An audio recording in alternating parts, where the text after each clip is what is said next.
Greetings, everyone. U.S. Secretary of State Mike Pompeo here.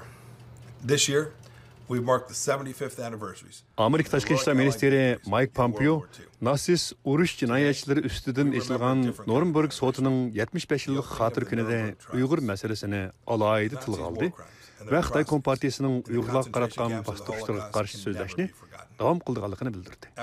Ikkinchi dunyo urushi oyoqlashib bir necha oydan keyin, ya'ni 1945-yili 20-noyabr, Amerika, Angliya, Fransiya va sobiq Sovetlar ittifoqining hamkorligida xalqaro harbiy sud echilib, tirik qo'lga tushirilgan natsistlar rahbarlari, jazo lagerlari qaroqlari, doktorlar va savdo sanoatchilarni o'z ichiga olgan javobgarlar urush jinoyati, tinchlikka qarshi jinoyat va insoniyatga qarshi jinoyatlar bilan sudga tortildi.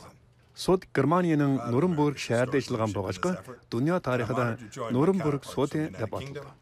Tarixiy ahamiyatga ega mazkur sud ochilganligining 75 yilligini xotirlash munosabati bilan so'z qilgan Amerika Tashqi ishlar ministri Mike Pompېيو natsistlarning urush jinoyatlari, zo'r qirg'inchiligi va jazo lagerlarida o'tkazgan vahshiyliklarni hargizmi unutib qolmaydiganligini aytdi.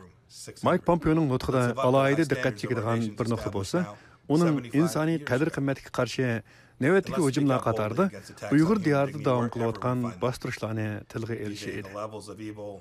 Of anti-Semitism and radical Islamic terrorism, or the Chinese Communist Party's repression in Xinjiang. Mike Pompېيو mundaq dedi. Amerika ilgirkiga o'xshash hozirmi hushyor va qat'iy bo'lib, eng oliy g'oyalarimizni himoya qiladi. Biz bilan birga turgan ittifoqdoshlarimiz va sheriklarimizga minnatdorlik bildirdi. Tarix va 600-numurliq sud zalining saboqlarini o'rganishni davomlashtiraylik.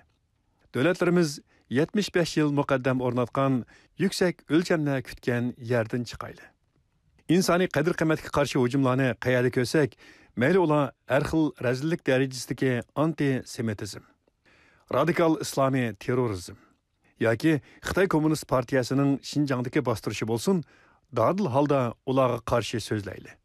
Bu haqda fikr yurgizgan analizchilar buning Xitoy Kompartiyasining Uyg'urlar ustidan yurgizayotgan jinoyatlarning hamon bir kuni javobgarlikka tortildiganligidan derak berdiganligini bildirishdi. Our work goes on. It's a privilege to do it alongside each of you. Thank you.